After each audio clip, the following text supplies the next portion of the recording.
Hi, my name is Jesse Bugarin. I am a realtor here with Keller Williams Heritage in San Antonio, Texas. Today I'm doing this video just to kind of hit up some of the topics that I've come up over my career and things that I have been asked by my clients and friends and family. So today I wanted to do a video on credit and mainly building credit, secured loans, and credit cards. Something that I have been constantly being asked over and over again, which was how did I start and how did I build my credit so that I bought the homes which I now have. Now, what is a secured loan or credit card? Many people have probably never even heard of them before. A secured loan or credit card is just that. It's a regular loan or credit card, but the difference is instead of the bank actually loaning you money, you're using your own and you're putting it up as collateral. So the bank or the credit union, whatever institution you're working with, is going to use that and not take any risk because they're not actually loaning you any money. I'll go over the differences in just a bit, but what's the approval rate? Now, because it's your own money, it's really high. Usually the only reason you get denied is because you've probably built credit in the past, completely botched it, and you're trying to do it again, but your credit's been shot at that point. Because they say no credit is good credit, but no credit is actually no credit. That's really what it is. In my experience, it was extremely difficult until I did this to even be able to build credit the right way and not get into any crazy insane amount of debt. So what benefits do they have?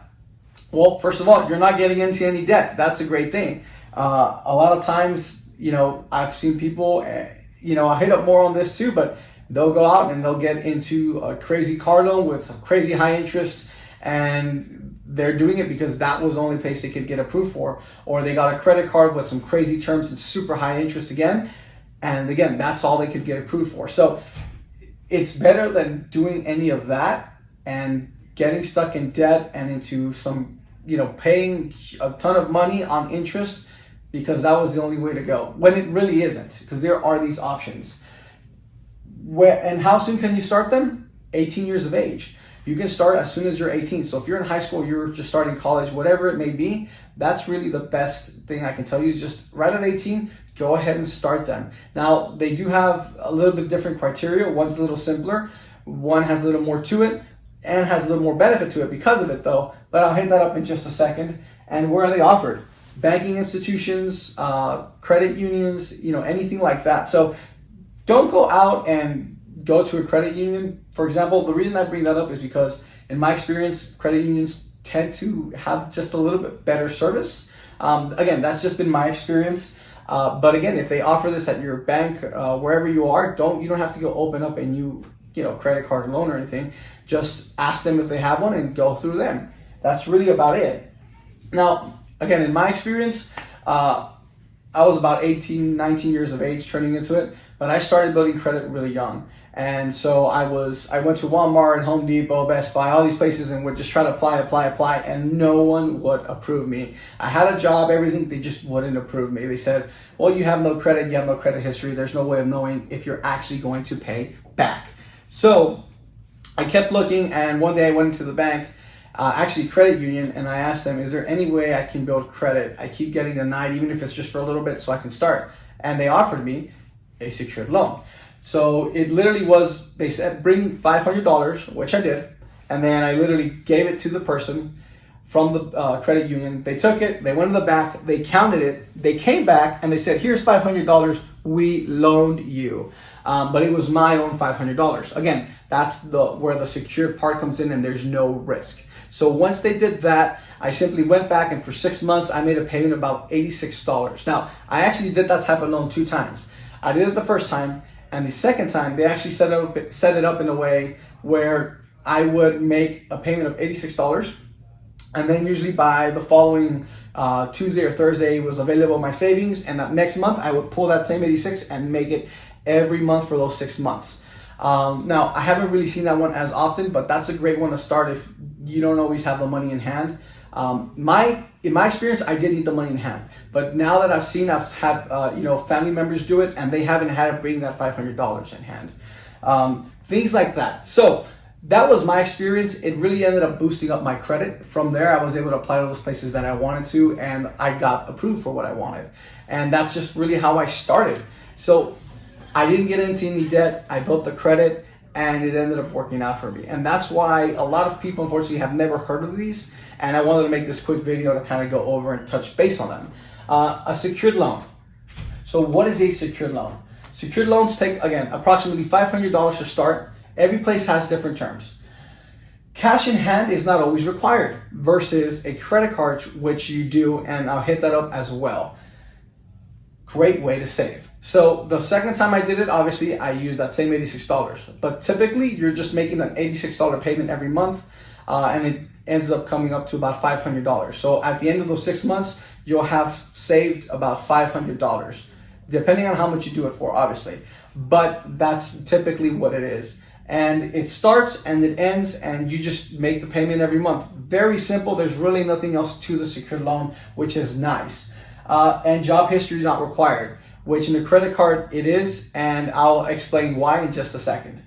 It's also best for starting out. So for example, my sister, straight out of high school, going into college, she's just turning 18, doesn't have a job, and so, but she does have money. She's able to start doing this and building her credit.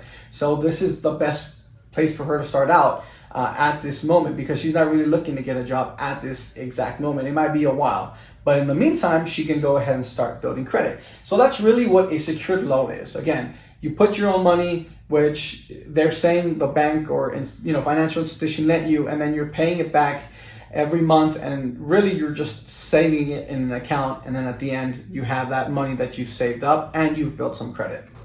Now, a secured credit card is just a little bit different. It's also approximately $500 to start. This one actually I would say is a little bit more really than that, because it's $500, but the bank is going to hold it.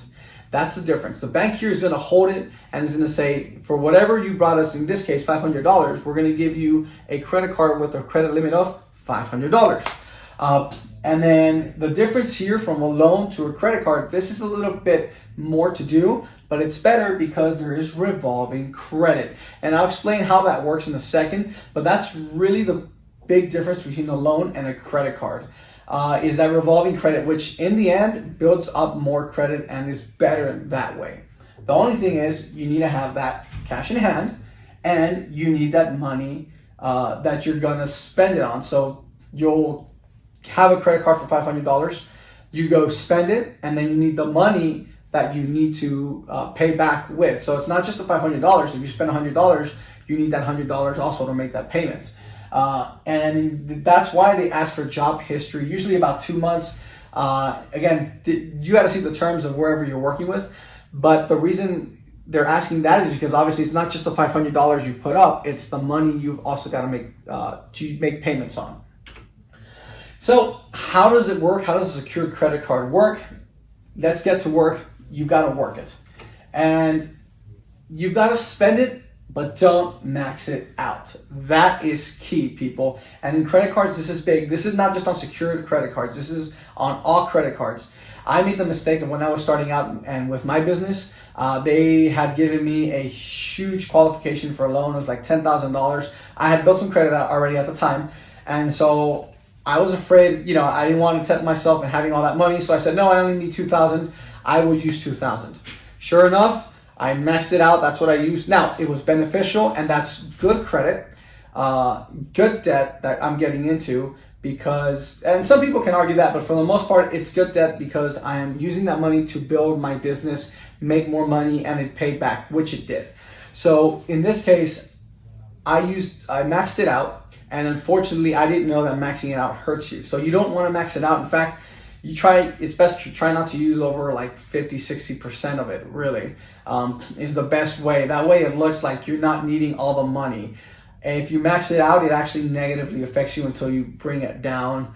It really just doesn't look good. So don't max it out, and then pay on time. Don't just pay on the date that it says. You've got to look, especially, I haven't seen it on secured credit cards, but on regular credit cards, many of them, it's not just pay by this day, it's pay by this time. And even on some loans too. So it's general rule, I like to say, pay 2 to 3 days right before the payment is due. And that way you're not having to, I forgot, or things like that. I just put mine in my calendar. I put an alert every month. Hey, Jesse, go pay. And if you're like me, that you've got to have like 4 different alerts because you get busy or you forget, do that. But that's the most important thing. If you start missing or making those late payments, that's going to botch your credit before you've even started it. So you can't do that.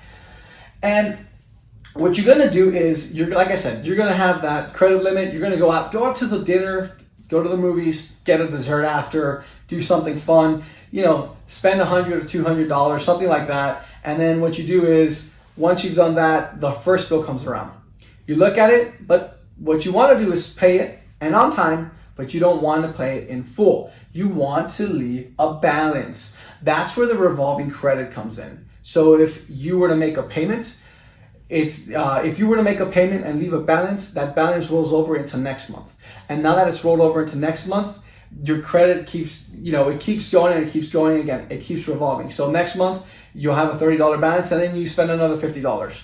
And then you make, let's say, another $50 payment and that's another $30 rolls over. And it just keeps going. And really, it's never ending. And that's the nice thing about this is you can continue versus a loan. It starts, it ends, and it's done. And you've got to do more. Now, keep in mind, the only thing with that is that $500 is tied up until you cancel the card. You don't lose the $500. You can pretty much cancel it any time. But it's also recommended that you don't cancel it. Canceling can also look negative on the side of credit. So it's best not to cancel it. I've had cards where I don't use them. They're going to cancel. And what I'll do is I'll make a small purchase with it and then I just pay it off and keep them alive. It actually looks better to have a bunch of credit cards, even though maybe necessarily unused, instead of having a bunch of canceled credit cards. And it really it makes a difference. It doesn't look as good when they're canceled. And like I said, just keep working on it. Buy something, make the payment, leave a balance. Next month, buy something else, make a payment, leave a balance, and just keep going.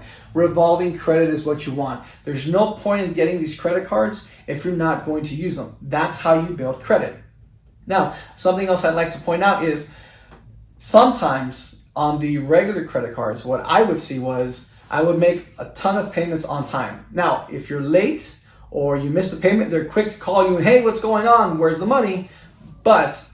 And they'll report it quickly to the credit bureaus. But what they won't always do is say, hey, this person's paying on time. This is being done correctly. And so that's the issue I started coming up with. And then usually a couple months down the line, they'll say, oh yeah, they paid all these other months back on time. And so you don't really see your credit going up until that happens. Versus a secured loan or credit card, this is why you're doing it. So every month they're reporting it. He made a payment. He made a payment. He made a payment on time, on time, on time. And that's what you want to do. So that brings me to don't get desperate.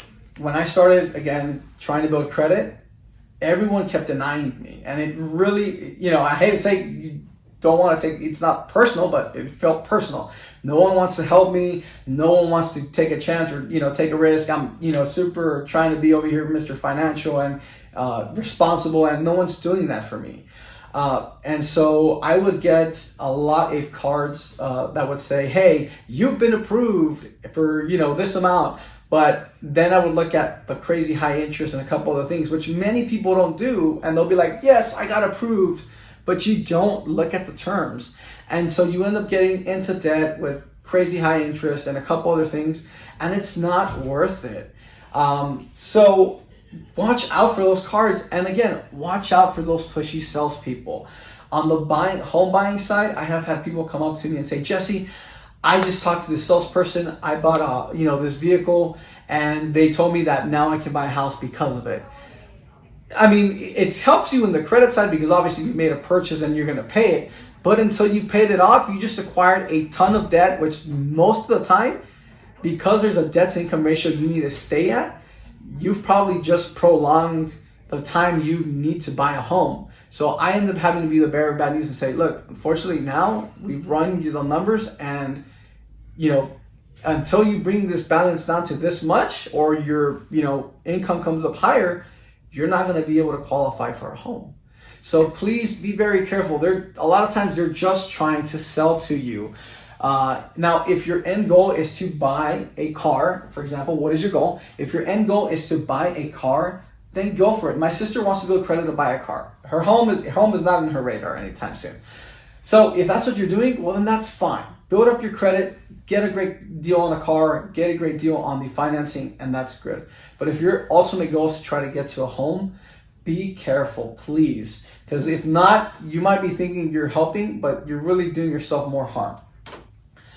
And how does this affect home buying? Obviously, it's credit, and I'm a realtor. So how does this work? Well, if you don't have the credit, you're not going to get approved. The approval is obviously key on credit. Approximately 580 is a credit score that many people have been, or financial, like mortgages and mortgage companies have been asking, is approximately as low as 580. Now, there's different things on there that are required to hit that number, but that's typically what it is. And the second thing is interest rates. So I ran some numbers, and at a $200,000 home approximately, I ran the numbers at about 3.5%, 3.8%, which is typical right now, versus it was like a 6%-ish kind of interest, and it ended up being a $300 difference. Now, $300 over 12 months, over 30 years, over $100,000 difference from one to another, just those points. And I have literally sold, from one to the other. And it's just one of those things, buying right now, especially here, has been a positive thing, but you want to try to get the best deal you can. And if you're getting a crazy high interest, you're going to end up paying a lot more. Now, if anyone's surprised by those numbers, I really do invite everybody to kind of get in and go online, go to Google and look up, payment for homes over the years, kind of a thing. Look up a payment calculator and type in a couple of different interests and numbers and price points, and see how much you're actually paying over time and how interest affects that. So again, your credit not only gets you approval, but how much you're gonna pay. And in some cases, again, you can be saving a lot more. I had someone save $500 a month because they worked on their credit. Now, they were already approved.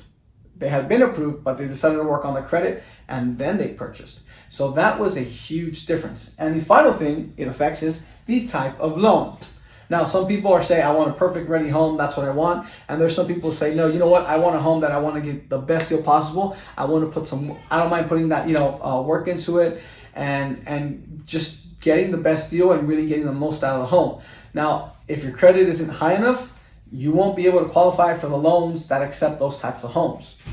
And you're going to be limiting your stretch when you do that. Now, if you're able to have it high enough, you'll be able to view more homes and purchase probably the home you really want versus just the ones that you're having selected from. That's one thing. The other is between FHA and a conventional loan, there's something called mortgage insurance. One is called PMI, the other is called MIP. And what it is it's something that it's an extra cost that's unfortunately passed to the buyer, and it's essentially covering the bank in case you default on their loan. So if you don't happen to make the payments and you fell through, they're covered, but you have to pay that. Now, on an FHA, it's for the life of the loan. You can never take that off anymore. And as far as a conventional, usually it's you hit 20% and it gets off. You just call them up, hey, I've hit 20% of my loan. Can you please remove this? And that actually drops your payment. And that could be another $100, $150 or more. That's kind of what I've seen some of the numbers at. So again, the credit really does affect these three things: approval, interest, and type of loan. Now, even now on some of the conventional, they're not even requiring for you to pay that mortgage insurance anymore.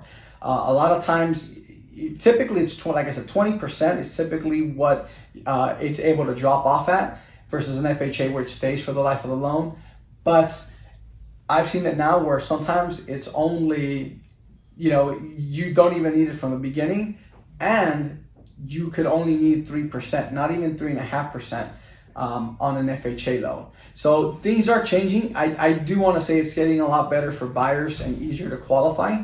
They're just reviewing everything better. So just a couple of things to keep in mind when, and how credit plays a part in home buying. Now, I want to leave out with a little quote, and people always say fake it till you make it, but I like to add, but learn it to earn it, right? It's great to start out, especially when you're young or wherever you're at, really. You may not always know what you're doing, but work hard, work at it, and it can be done. My biggest thing was just asking questions. I used to love asking questions and how can I do this? Don't give up, people. There are options.